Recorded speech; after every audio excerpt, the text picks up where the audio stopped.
Gold Beach, nature's wild side. Have a board meeting at the Oregon coast. Gold Beach. Find out more at visitgoldbeach.com.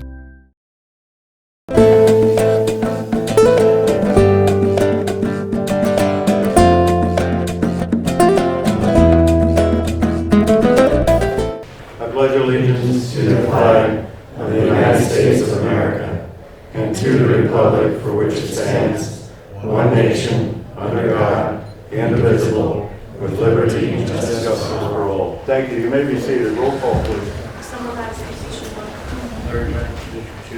Anthony Pagano, position 3. Becky Campbell, position 4. Carl Popoff, Mayor, and our Administrator, Jody Fritz, is present as well. We're going to do something real quick. It's always kind of fun to do swearing in, and I think, if I'm not mistaken, I've pretty much sworn in this entire force. Yeah. Including, I think, Chris, way back during my first or second term. Something like that. Yeah. Well, I suppose this means you guys will never arrest me. You never drive anywhere. With that in mind, it's a pleasure. So, Officer Helm, if you'd please come up here. And if you'd raise your right hand, sir, and repeat after me. I, Robert Helm, Jr., I, Robert Helm, Jr., do solemnly swear do solemnly swear I will support the Constitution I will support the Constitution, and the laws of the United States, the laws of the United States, the state of Oregon, the state of Oregon, and the city of Gold Beach, and the city of Gold Beach, that I will, and that I will, to the best of my ability, to the best of my ability, faithfully perform the duties of police officer faithfully perform the duties of a police officer during my continuance therein. during my continuance therein. So help me God. So help me God. Congratulations. Thank you. I'm With glad this great you're on. gentleman. Thank you. Thank you. And we've got a suitable for framing Yes. copy of this. Awesome. And you will be receiving that, and then you get to sign your own name on it and everything. Awesome. Thank you so much. And lucky guy, my name's on there too. Awesome. Thank you again. I appreciate that. So there we go. You shake hands. Yes. With, For my family. oh, Thank you again, sir. Thank you, sir. And once again. Now, we're real happy to have you join the family. Thank you. Thank you. Thank you. All righty.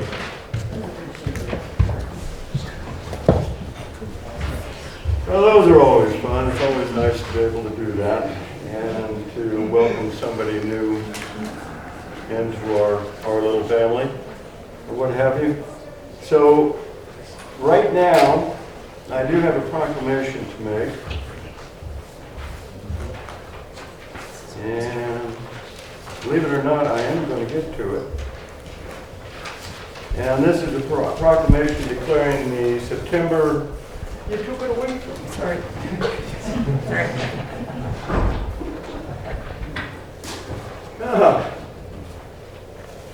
Proclamation declaring September Suicide Prevention and Awareness Month. Whereas suicide is the leading cause of death in Oregon for persons 15 to 54 years of age, and whereas more people in the U.S., Oregon, and Curry County, including more Oregon youth aged 15 to 24, died by suicide than ever before, and whereas the stigma associated with mental illness and suicide works against suicide prevention by discouraging persons at risk from seeking the life-saving help, and whereas by increasing awareness of suicide as a public health issue supports citizens gaining new knowledge of suicide and prevention. Now therefore, I, Carl Papa, Mayor of the City of Gold Beach, hereby declare and proclaim the month of September 2019 as Suicide Prevention and Awareness Month for the City of Gold Beach. Be it further resolved that the city encourages all citizens to learn the warning signs and use that information to ask a troubled friend, colleague, or family member, are you okay? dated the 16th day of September 2019 and signed by me. Thank you, man. You probably had another one in there for me, I just didn't see it. Can you hear the mics? I forgot to turn them on. Let's see. Yes, Go Mayor. ahead. It's very disturbing. We lost 2 men in Brookings last month. Lost 2 to suicide in Brookings Yes. last month? Right. Young or veteran? Medium and older. And in Oregon, in 2017, we lost 772 Oregonians. 2018, 825. 2019, as of August 1, 844. We still got 5 months, and we're way beyond last year. So we've really got to look at this. And as the proclamation said, in the 4 categories, 15 to 54, suicide is the #1 leading cause of death. And we have a difficult time here in Curry County getting good behavioral health, as I'm sure we're all aware, and keeping that. So what do? Do we sit around and wait for somebody to do something about it?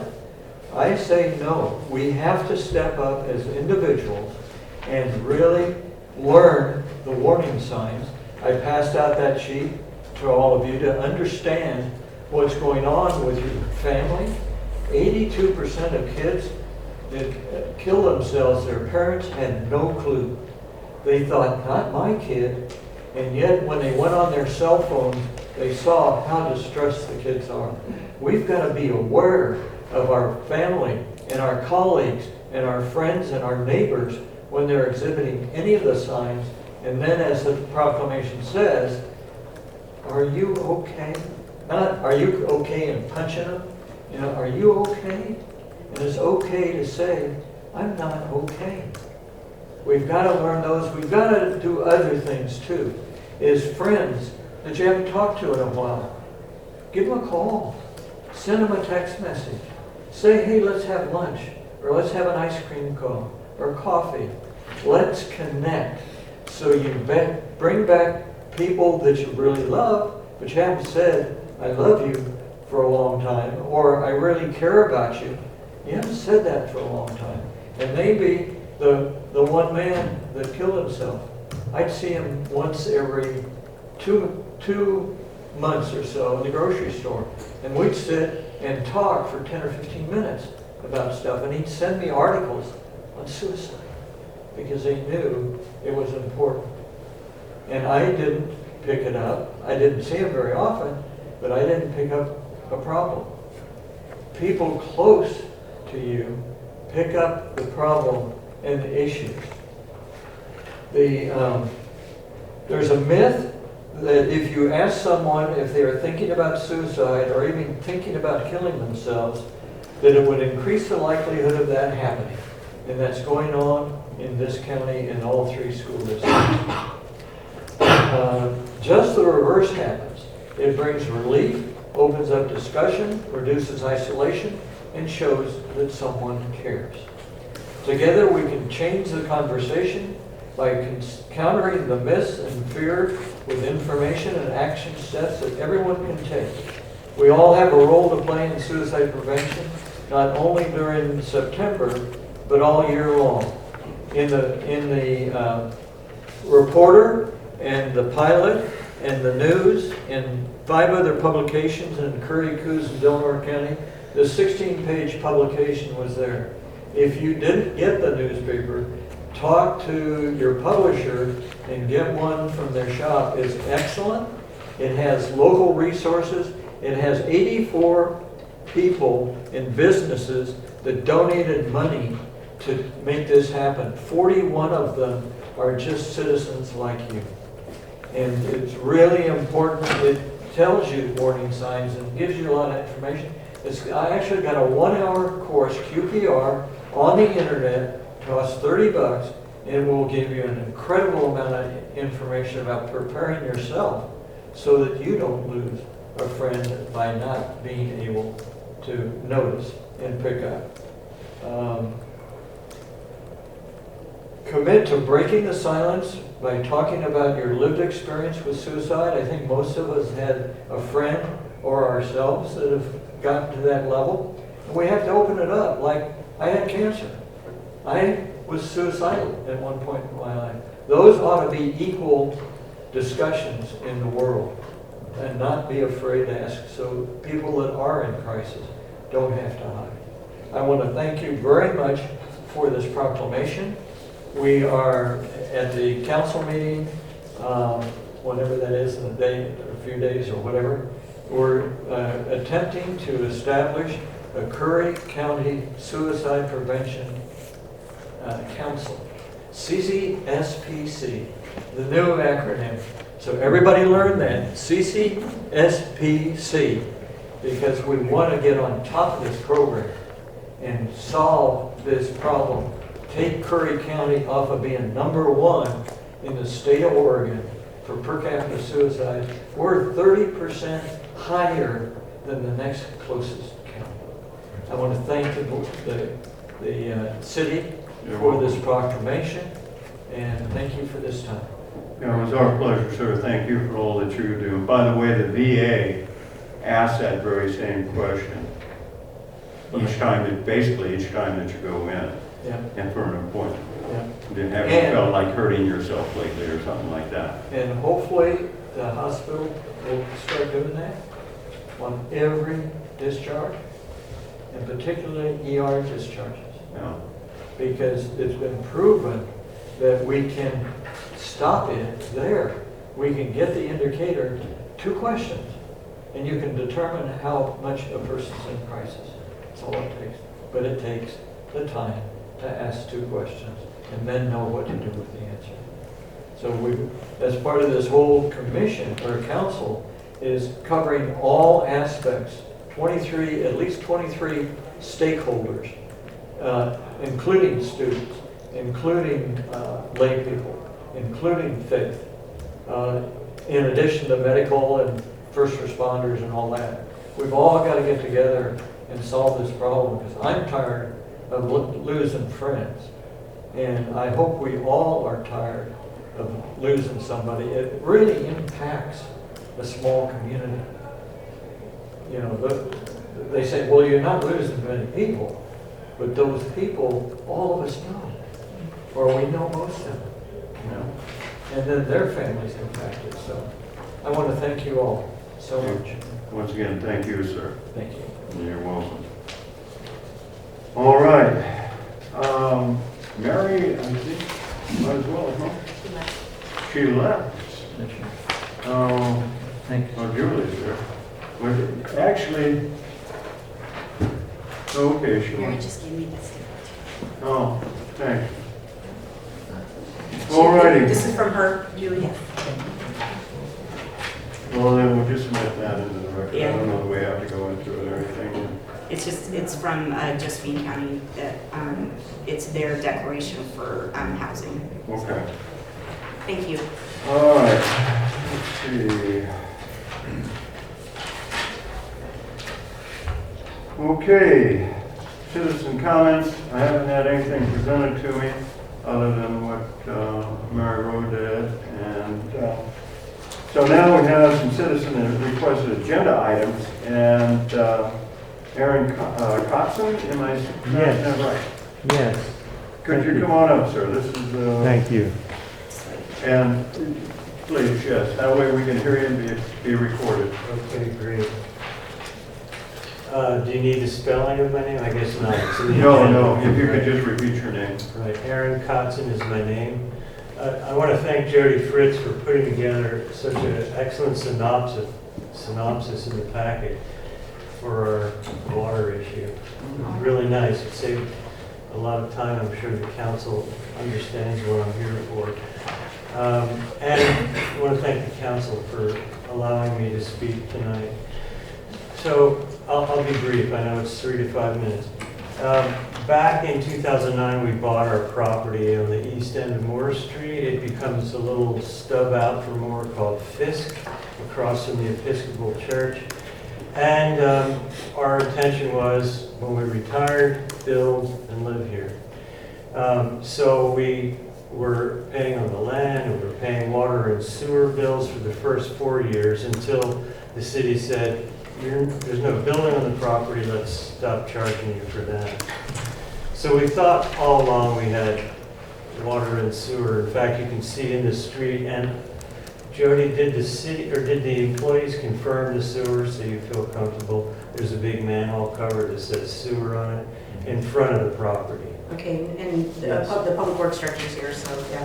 That's correct, there is sewer Yeah. available for you. Right, so that's like the big cost, and you'd think if there's sewer, there must be water. So in any event, my wife and I, Donna couldn't come today, she's taking care of her grandchild on Mondays, she couldn't make the trip. We sold our home in Flagstaff, Arizona, packed all our stuff. We looked kind of like,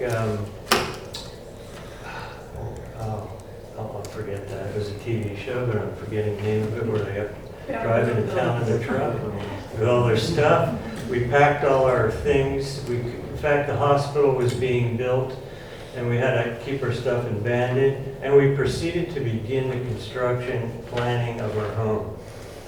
Talked with Curry County, had plans, we have plans for the home, and that's when we discovered there's no water there. We came, Donna and I, to Jody and Will, and talked about the issue and kind of brainstormed. Donna and I were here in 2016 in the summer, and talked to the council. Maybe some of you remember me that were on the council at that time. And it seemed like we were going to move ahead with this, but as the projects was researched by the city, it was too expensive to justify. So in the meantime, Jody and I have been in contact over the past couple of years trying to come up with ideas. And I just thought, I just want to push a little harder and appeal to the council to maybe have an idea, brainstorm, or give the city permission, if you might say, to say, yes, let's finish the project and supply this little cul-de-sac with water. There's already sewer there. There's 4 basic ideas that we came up with. One I had asked, but I don't know the answer to it, to allocate money each year for a water project. Maybe ours could be included, you could have other projects included. And if your budgets roll over, I don't know if you have surplus or funds left at the end of the budgetary year, they roll over to the next year, and now your pot continues to grow. That way, trying to get a project that's too costly to justify, over years you could save the money to do it. That's one idea. A grant was talked about. Donna, my wife, called the MQuA Corporation. They were very helpful, but it needs to be a larger project, more revenue generating, and most of the time commercial. So that's out. LID, a local improvement district, was discussed. Of course, the percentage of people you need in your neighborhood to approve that is going to be very difficult. As Jody has in the packet, there's a lot of spaghetti lines supplying people water, even though it's referred to as a spaghetti line, you know, not like high standard city specs on it. But they still have water, so why pay for a new service? So the LID probably would fail. The other thing I came up with, if a contractor in the area was doing well and wanted a tax write-off, tax credit, perhaps as the water ran by the church and supplied the church with water, and I understand, Will, is the church still getting their water across from the Curry County building? It is. And it's leaking still, maybe? They fixed the leak. I was hoping it was still leaking. It would have helped justify. Well, at that time, the connection was leaking, and it made sense for the church to have a stable connection. If as the water was supplied to the church through that request that I'm making, the contractor could donate whatever portion they would be willing to donate as a tax credit for a charitable donation, and that would offset some of the cost. And then Don and I talked about it, we'd be willing to help pay for, part of it as well. We talked about a well, talked to Ben and Well and Pump. There's no guarantee there'd be water there, so I thought we could donate what it would cost to drill a well. So that's all I can come up with. Perhaps the council feels like, yeah, finish this project. I say finish it. Maybe in your minds it is finished. So I'm just appealing to you and offering some ideas, and I want to thank you for listening. Thank you, sir. Administrator. Could you come up, Bill? Sure. If you recall, we had said last month that we got approval from the state IFA for, I'm just going to come to it. Yeah. Sorry. So you can talk. Thank you. Sure, thank you. So we got approval for our water treatment plant project. And a portion of that project is relocating the main coming from Jerry's Flat to, is it Harbor Way or Port Drive? Yes, actually up Colvin. Okay, we're hoping that when we get to the bidding stage, which we're close to because we just got the approval letter, which we'll talk about a little bit later in the meeting, that we're hoping that we can add on a couple of water projects to when we have the contractor in town. We did that when the sewer, when the wastewater plant was being built. We added a couple of projects out in Hunter Creek because they were here and we could get it done cheaper. So that's, I was going to have Will speak to that. So Okay, at a minimum, I've already talked with the city engineer, and there's a high probability we're going to change the water main that goes through Colvin that passes the county annex and the sheriff's office and ties into Gauntlet. As we go by Fisk, we will put a stub out that points down Fisk. That'll be part of the construction project, knowing that it's inevitable for water to be served down there at some point. So that portion will be taken care of. It'll have a valve on it and it'll be ready to go down the street. Construction next summer, or summer of 20, design this winter. So we already have the plans. The city paid for the engineering that we took out to bid. When those bids came back, they were extremely high for the distance, and that's pretty much what killed it being done at that time. Is all of us had indigestion when we read the bids, and we worked with the contractors to try to trim down every single part of this to make it financially feasible, but they could not trim enough off the project to make it fit our budget at that time. So that's why it was not constructed when we went up for bid. and what Mr. Kotzen had said about, putting money aside, we do have a little money that we put aside for projects just like this, that small projects, but we had about $20,000 to throw at this a couple of years ago, and we were thinking that was going to be enough. The bid came in at $60,000, and we couldn't really justify that because it would, at the time, it would only have served 3 parcels. So $20,000 was doable because we could get them onto city water. And it's unfortunate that when this property was partitioned in the early 90s, I don't know if I wasn't here at that time, but I don't know if our regulations were different at that time where we didn't require stub out of utility services. I know we do now, but I don't know at that time or if that was something that just fell through the cracks because the property that he acquired had been partitioned and it should have had city services, and why it didn't, we don't really know. So I kind of felt, the city had some responsibility because we allowed that partition to happen without having services. But we couldn't really justify spending $60,000. So the good news is that we have a water project coming up. So hopefully we can get the water extended all the way up there at little or no cost. It would just be rolled into the overall project. So there's kind of a light where we didn't have a light before. Yeah, that sounds great. May I ask a question? Yes. So the project extending the water with the stub out and valve would be next summer, Yes. hopefully. And then to complete it would be some year or years later? What is the timing on that? If it's affordable and we can roll it into this project, it would be probably within a month of the main being laid out there. It all depends on how the contract's going, but it would be rolled into the contract. That's great news. So knock on wood, hopefully that'll happen. Knock on wood. But, yeah.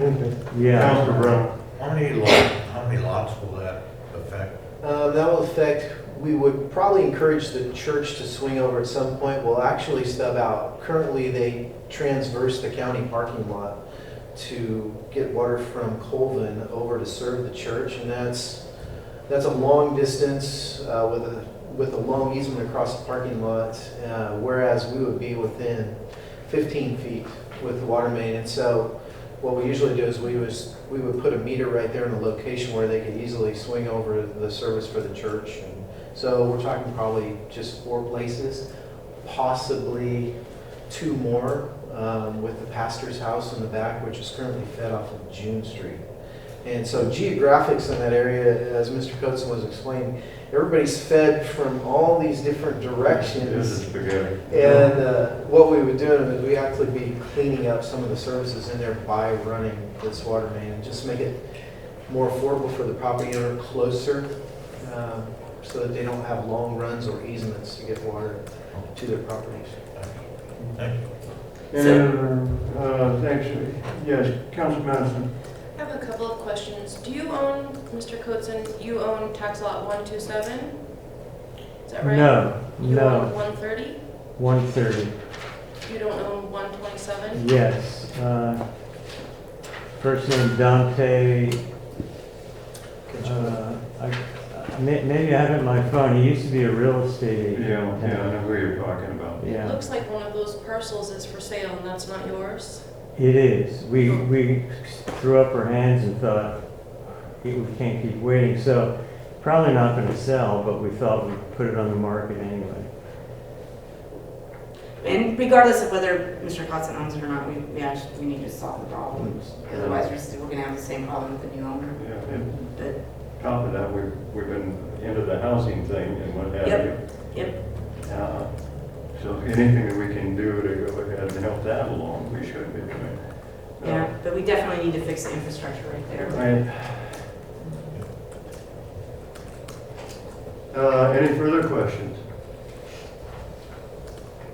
Well, thank you, Mr. Newdall. Appreciate it, sir. Okay, so we'll keep you updated. Thank you very much. Yes, you're Really welcome. appreciate it. All right, if there's nothing further with that, then Jonathan Hawkins with Gold Beach Brewing Company. And I don't know that they came, because they, I don't know that they came. We have, they got their signature for their, to apply to OLCC, but we just have to get the recommendation. Yeah. So, if there's any questions about that, it's pretty self-explanatory, but if you have any questions, just, Anybody have any questions concerning that request? Let's go ahead and have a motion then, if somebody would, please. I have to excuse myself. probably should, yeah. All right, so we have a recusal. I make the motion that we recommend to the LCC that the brewery license and full on-premises sales license be granted for the Gold Beach Brewing Company. Motion been made, is there a second to that motion? I would second that, sir. Thank you, ma'am. Councilor Campbell, second. Discussion. Question. Aye. Aye. Aye. Motion passes. All right, we got that taken care of. Now, we have Curry County Housing Emergency Declaration.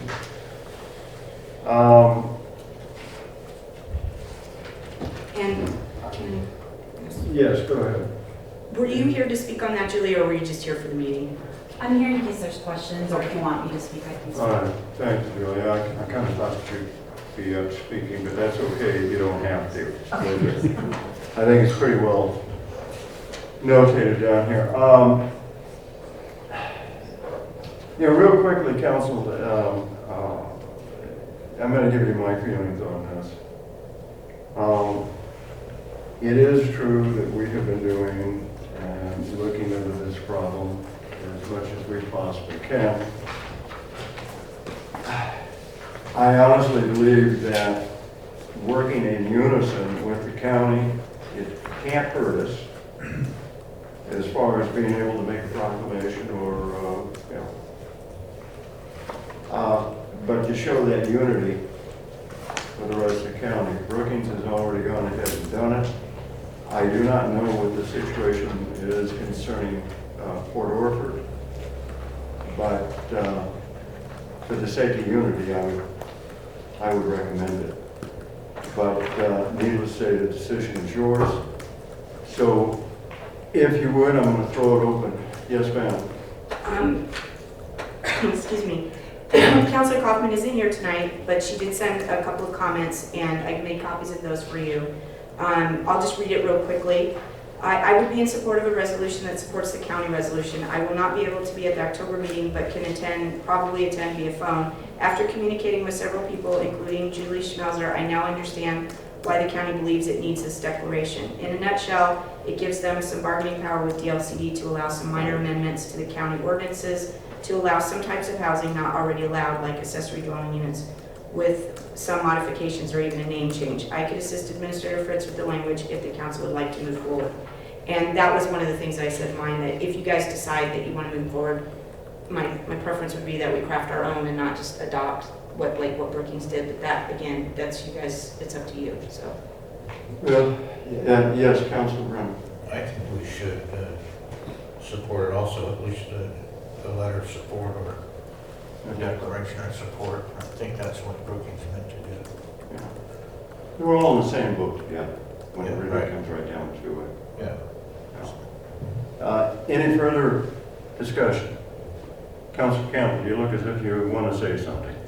I'm thinking in my head, I don't see a downside to doing this.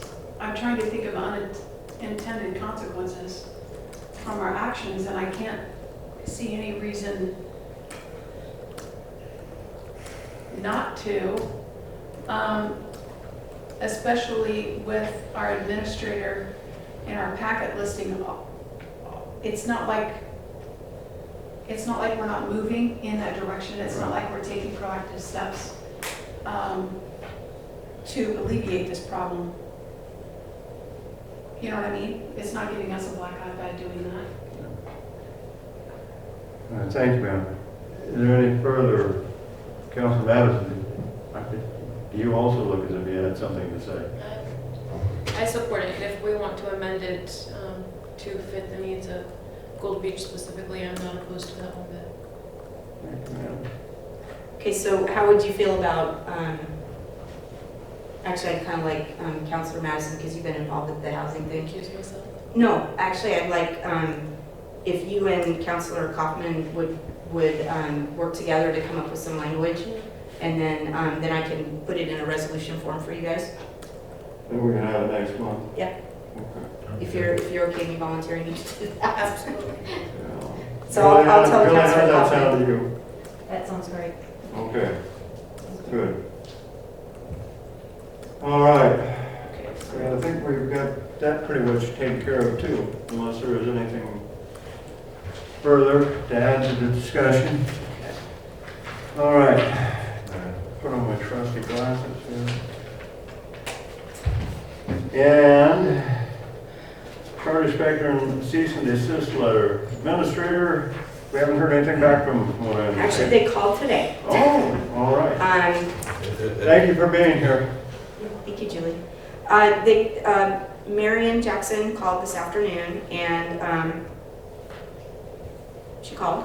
Mm-hmm. What did she call you? Administrator Fritz. She was a little snippy, and she said, she kept talking about our internet fee, and I kept saying, it's not an internet fee, it's not an internet fee. And so she's like, well, what do you want me to call it? And I said, we'll call it what the ordinance calls it. I said, it's a right-of-way use fee for all communication providers. That's what it is. It's not an internet fee. So, so she said that she had to talk to her corporate back east, And I said, okay, I will let the council know that you had called and that you're going to talk to them. And I think I'll just send her a weekly email and say, so what's up, so what's up, so what's up? Because I have a feeling they think that we're just gonna give up, but just on principle, I'm not. So they'll get a weekly email from me until because they were like, well, do you know how hard this is? And I'm thinking, you put the thing on the bill to begin with. Don't tell me how hard it is to change it when you guys are the ones that put it on there, you know? Councilor Brennan. I would like to see an explanation, our explanation of what that is on every water bill that goes out to everybody in the city. Okay. And I would like to see it repeated every month until this is resolved. I like that idea. That is a good idea. That is an excellent idea, Thank you. Counselor. I'm going every Good once in a job. while. And you take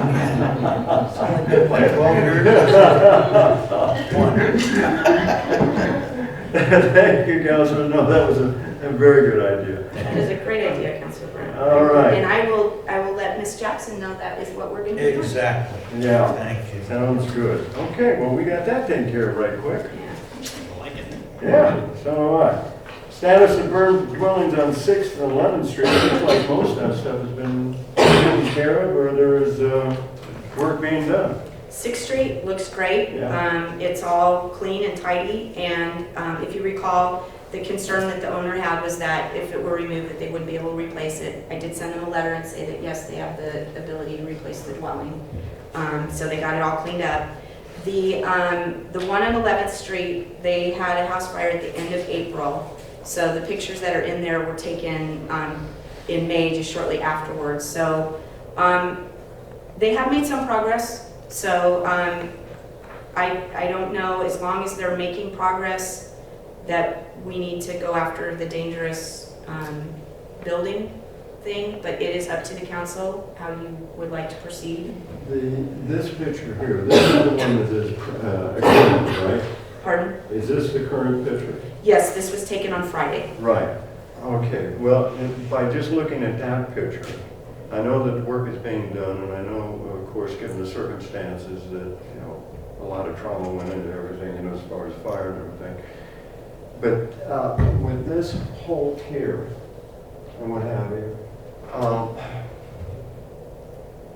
I'm just a little bit concerned about kids and what have you, and rat infestation, and just Okay, so it's a magnet in many ways. Oh, I agree. And this property has been an issue in the past. Yes. Okay, so two ideas to throw out there. I can send them a letter from the council saying you have until X amount of time to get it cleaned up, or B, we just do a dangerous building hearing next month.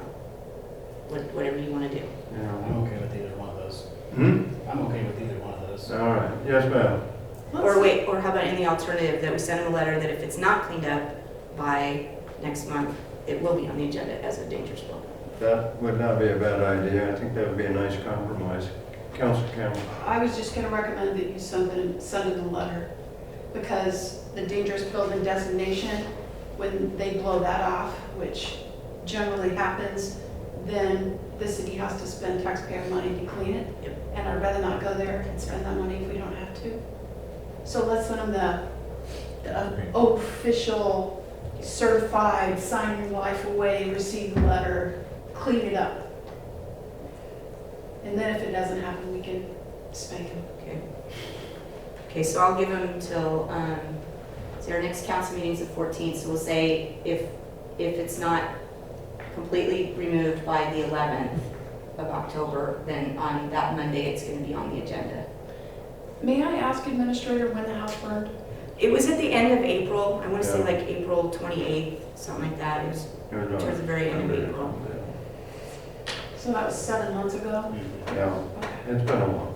Well, it's actually about 5 months, 6 months, but yes, Councilor. Do we know if there's any barriers for them right now and can they cleaned up sooner?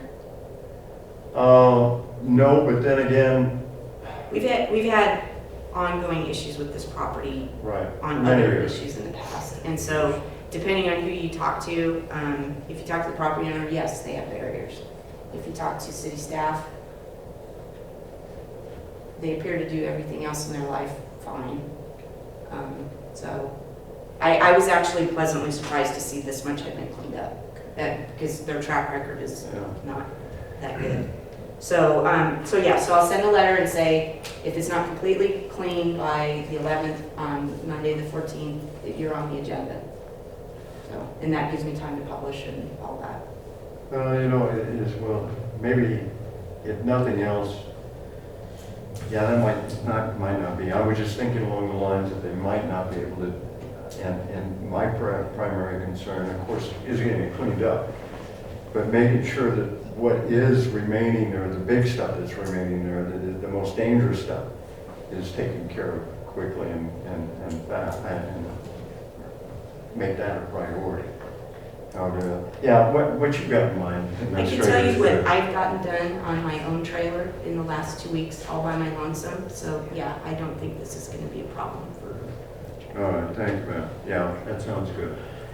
Council, you have anything more to say on that? By golly, let's move ahead then. The additional amenities at Buffington Park, there has been talk about a miniature golf course, and then the administrator brought up something that I had to chuckle at, a bocce ball thing. Bocce ball? And I've heard of bocce ball before. I have absolutely no idea how to play it. It's kind of fun, actually. Yeah, but I thought bocce ball. Yeah, but that would come from her mind. And bless her heart. But the miniature golf course, from everything I've read, I don't know, council, about you guys, but it seems pretty expensive, with the exception of the modular ones. The modular ones seem,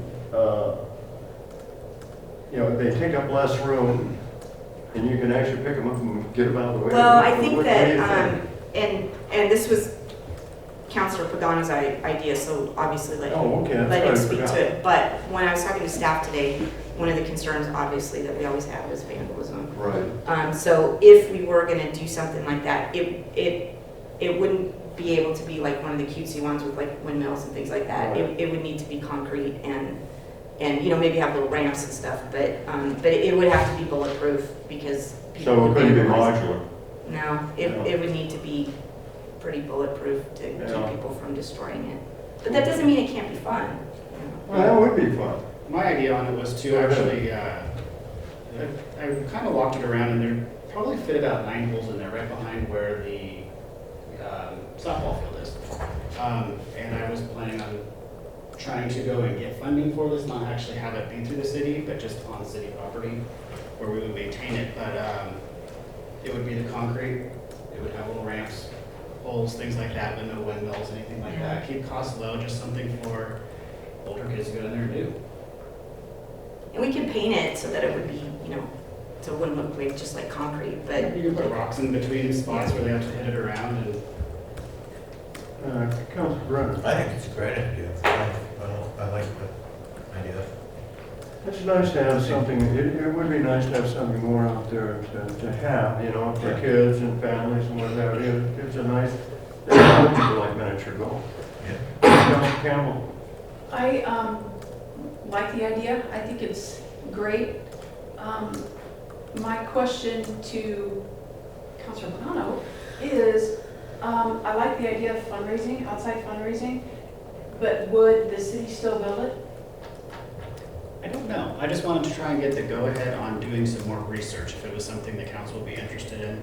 I thought about going to different businesses and individuals asking if they wanted to sponsor, like they could have their own hole and it would be designated, that could be their business name type thing on the Okay. No, it's not bad. I don't see any problem with that. Allowing you to go, in essence, allowing you to go ahead and continue to research and to do that. Personally, Mr. Mayor likes it when the councilors volunteer to go do things. You betcha, because the mayor ends up being volunteered to count too. So therefore, if you're willing to do that, I don't see, Councilor Brennan, you wouldn't have any problems with that, would you? I think it's great. Councilor Madison? I think it's awesome. I don't know if we're going to start expanding with activities on park property, maybe throw it out to the citizens and say, hey, what would you like to see? So that way we get a buy-in on the project, although they would be pretty delightfully surprised, I'm sure, if they came up across the miniature golf. Or maybe do you think would say bocce ball? Well, I know one person would. Yeah, your dear husband, he doesn't count. There's a bocce ball group that meets at Riley Creek Elementary. You're kidding. See? No, and they play bocce ball on the basketball courts, and I believe they do it once a month, but it's a pretty good group.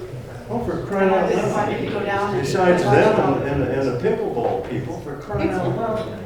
We could get that. And I think the more people that are using the park, the less transients that'll be sitting Exactly. there. Yeah, exactly. More people. I say look into both of them. Well, and I thought the bocce ball, because my husband has a family reunion every year, and the year before last, we went to this one place where we played bocce ball, and I'd never been heard of it. It was actually kind of fun. So I asked the people that owned it, like, how did you do this?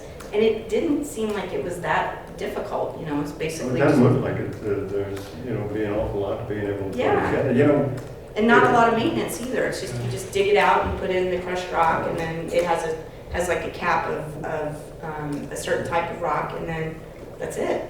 My question about both of you, quite frankly, I don't think we could fit both in, that would be great. But say I like the miniature golf. All the miniature golf places that I have ever seen, or even played with, they support, they supply the clubs, the ball, all of that good stuff. How are we gonna be able to do that? I mean, do people come here to check out a club? I mean, and check I out think you would balls? have to bring your own. Or do you bring your own? It's sort of like the frisbee golf people. We don't supply the frisbees. They bring Okay, their now, own. so the bocce balls, they'd have to buy They have those to bring their themselves own. too. And that's where we played. They just had the court. You had to bring your own. Okay, I kind of figured it'd have to be that way, but on the other hand, I wanted to make sure that that's what was in mind. Yep. Okay, because otherwise that could be a real spectacle. So if you are a tourist and you're not prepared with those materials when you come visit, is that something they might be able to check out from the visitor center? Well, see, that's the other thing, that's getting back to what I was saying. Is Yeah, that, if it caught on there would be enough, people then we that could wouldn't say if be you'd like to coming play there, you can check out equipment at the following location, or maybe some businesses that are sponsoring the holes, they could say, go to, McKay's Market or whatever, That's a great idea. Yeah. and you can rent equipment there or whatever. Well, maybe we get the crowd from Bandon Dunes. There we go. I like it. Have a little Anyway. All right, anyway, it's a good thought. Keep on pursuing it. All right. All right, Council, do you have anything more that you'd like to say on that? Well, by golly, I think we're really right at the end here. And so with that in mind, City Administrator, Okay, I'm and assuming you have a report for us. I do, I didn't have a written one just because I was working on the executive session stuff, but Yeah. I'll just quickly go over I did copy the statistics from the police department are there. There's a photo that our marketing consultant, Bob Carson, sent. We were featured on KDRB. They had a shot of the airport over Labor Day weekend, and if you recall, we have a wrap of the luggage thing. We have that for the next year. We partnered with Jerry's Road Jets on that. Can't really see it in the photograph, but everybody that went through the airport got to look at Gold Beach, Oregon. So that was kind of cool. It's on both sides. It is on both sides. We saw Yes, it is. And then Debbie included her great council report, and then I wanted to let everyone know that things have changed in Debbie's life, and she is going to be moving on next month. And so, yeah, so there's a letter there from her to the council thanking. Yeah, it's in the packet there. So we of course wish her all the best, and we are sad to see her go. And there'll be a big hole down there at the visitor center. But things happen in life and things change, so if you have the opportunity to stop in the visitor center, Debbie's last day is going to be October 11th, so if you have the opportunity to stop down and just, say hey before she leaves, that would be nice. You said the 11th? 11th of October, yep.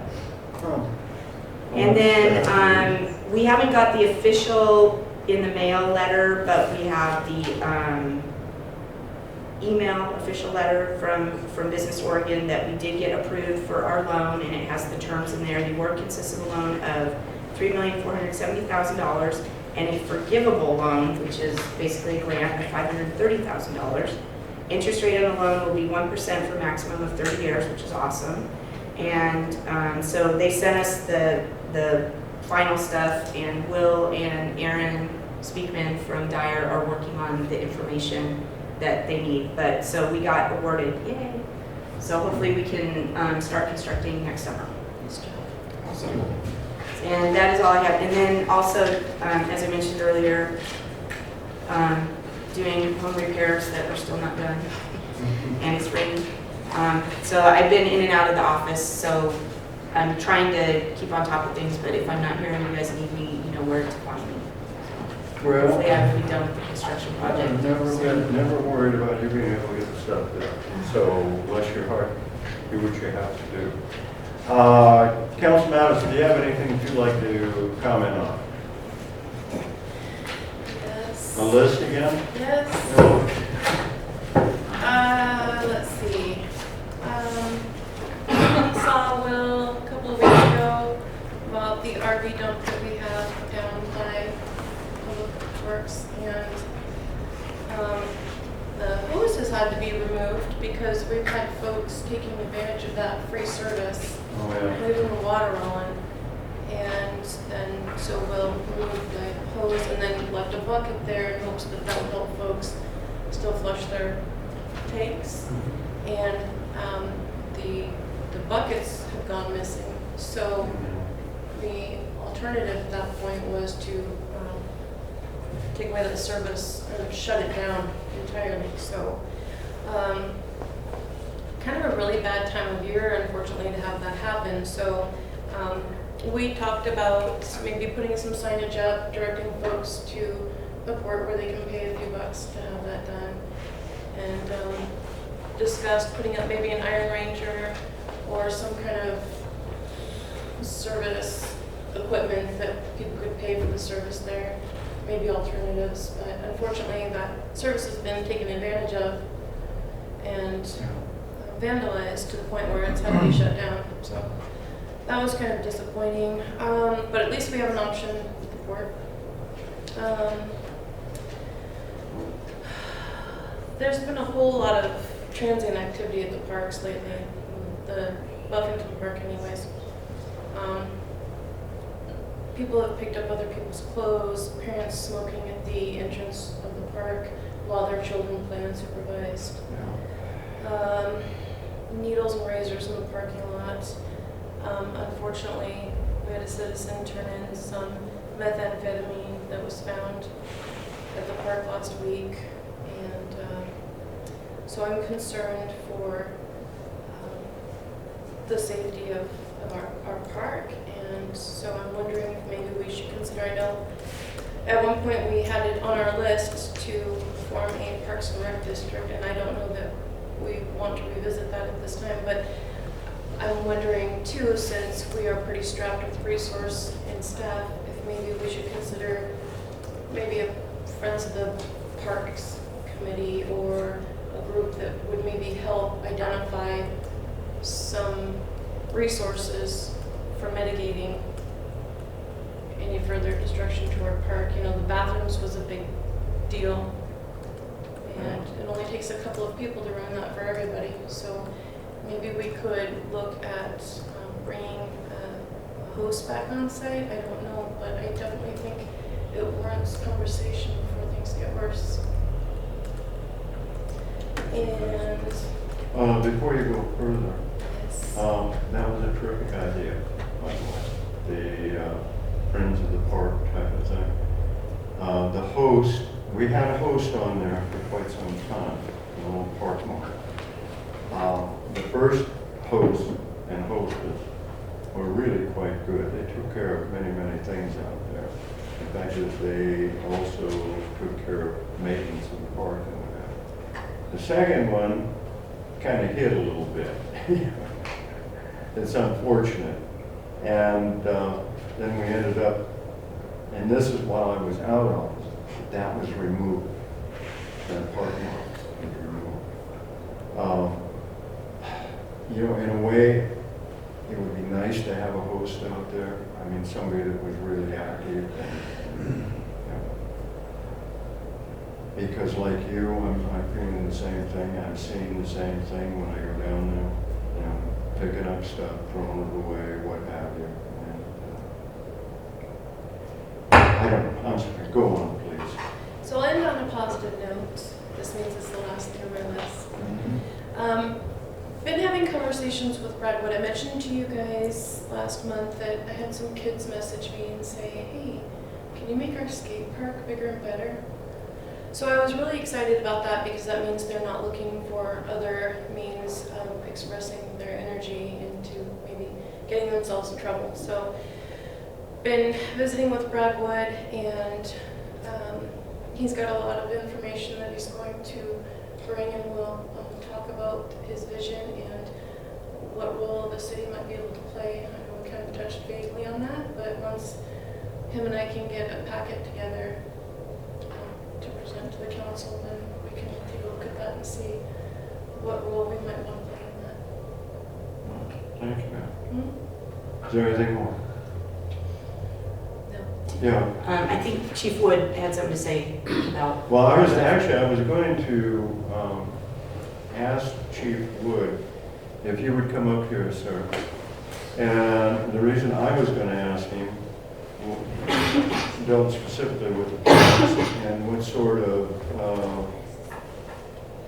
patrolling we can do. Well, actually, myself and the sergeant have been talking about this, and my guys have been instructed that once a shift, we're going to be out on Portable, walking the park and the disc golf area. And I'm personally looking into right now a camera system that they make that is actual remote. We could access it on our TV with our camera system. I don't know what the price is of that yet, but I do have connections, and I will have that for you next council. We might be able to get some money from CIS. Okay. I know they gave us money for some cameras a couple of years And- ago for pre-loss. They make a remote system that can be moved from pole to pole wherever you have a problem area in the city. Brookings actually has it, and it can be remote. You can actually put boxes in separate areas as well, and we can access it here. As well as the issues with the dump station, I think I could probably readjust one of my cameras to where it points right at it. I can actually zoom in on it from an existing camera. I just have to readjust it. But I'll look into that as well. Okay, Chief, the cameras, the security, the walkthroughs, Yes. those are all good, don't get me wrong, I think that's great.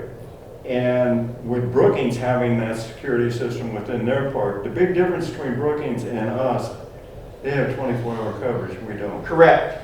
But just having us out there will alleviate it, because my personal belief is they're camping in there. Therefore, if they know that at 7 o'clock in the morning, as well as midnight, one of us are going to be in there, they're not going to go get it. It will detour. All right. And a large number of our, what I call pass-through transients, will be leaving with the rains. With the weather. Yeah. Yeah. But our local transients that I know personally know we're having an issue with down there, and it will detour them, but unfortunately, the sad truth to it is they just moved to a different area. Yeah. But that's the good thing about those type of cameras, is we can move them too. Would it be possible, Chief, to ensure that every time you do a walkthrough, as often as you can, then, actually right in the evening, at night, have at least 2 officers do that? I'd hate to see just one down there in a way. We don't always have 2 officers. We don't always have that option, so There are times I'll just say we have 2 no. officers on at the same time. It's very rare that we're going to be able to have 2 officers. There's Right. maybe 2 days out of the week that I can guarantee that, so I'm just gonna tell you no. Yeah, okay, I'm just a little bit concerned. We're not scared. Not that, I'm worried for you, and that's what the problem is. It's not your personal courage at all. But thank you, sir. You bet. Appreciate it. And thank you, Chief, for sticking around with us in Garden. Appreciate that, too. Councilor Brennan, do you have anything? I do not. Councilor Pagano? I do not. Councilor Campbell? No, sir? I do have something. I'll try to make it as quickly as possible. Last week, we did not have our meeting as assigned because I was in Salem at Sudden Oak Death Conference. And so I just wanted to bring you up to date, and anyone else out there that's interested on this, and what's happening. In a long meeting, and what it basically amounts to, let's see, I'm just going to use an imaginary outline of Curry County. You know, and then of course this is not going to be To scale? that's Curry County, okay? Not bad, huh? Yeah. No, I took that course, you know, that you find on the back of mattresses. Yeah. So anyway, Gold Beach, Brookings. Oh, no, wait a second. I didn't leave room for Port Orford. It doesn't make any difference. Port Orford hasn't counted for a long time. Careful, we're recorded now, Mr. I know, we're just having fun.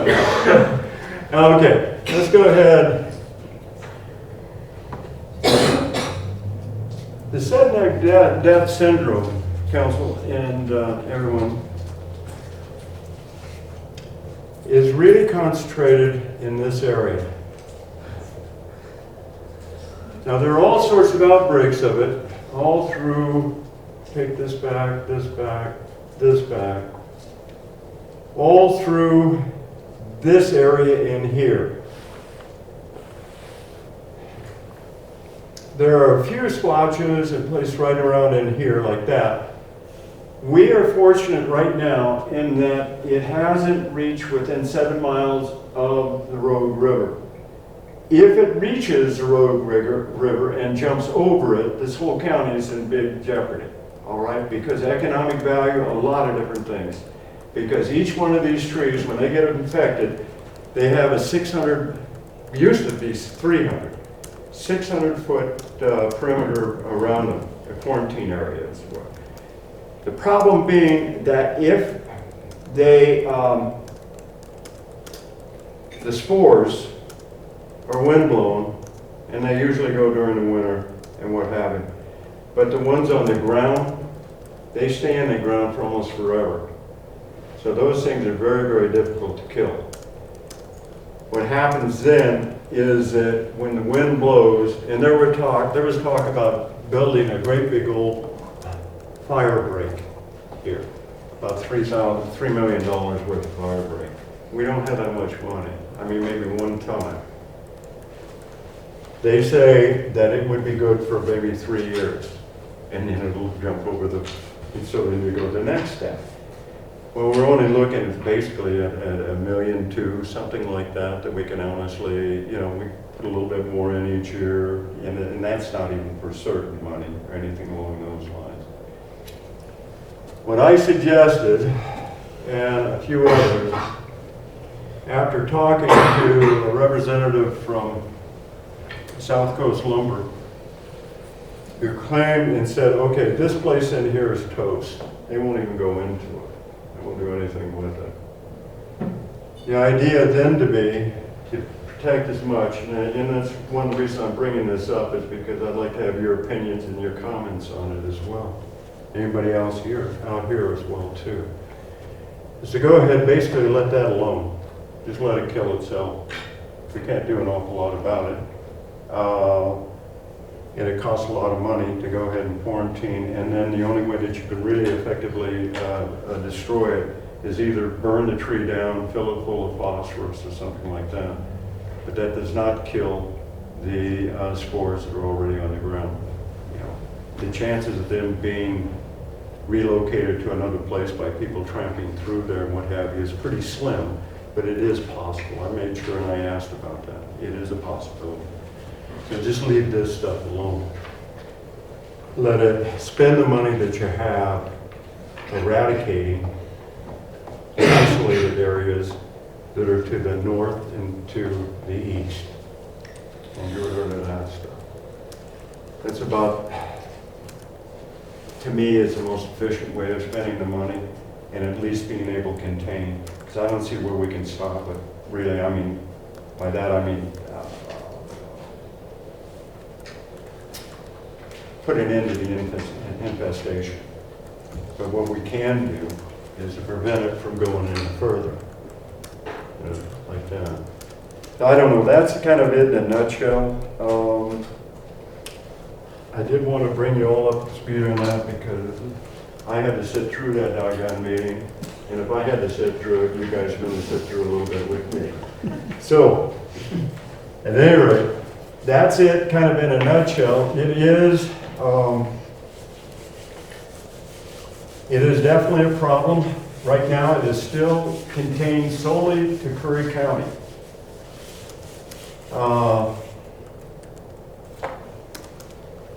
However, if it does jump the road, there's no telling where it will go from there. But right now, as it stands, it's 7 miles from the road, 7 miles south of us. So, anyway, that's it in a nutshell. I just wanted to share that with you. Also, in this administrator, because I'm not remembering exactly, we have our day in the park basically with the first responders and that type of thing this coming month. September 11th. It was September 11th, so I was gone. Oh, that's right, I was gone then. I was in that meeting. Well, We then had probably, like 30 or 40 people show up. I was kind of surprised that the number of people that we had. Yeah. Oh, And we had MREs. It was very fun. I Everybody had liked it. MREs and the same thing in Vietnam. You can have them.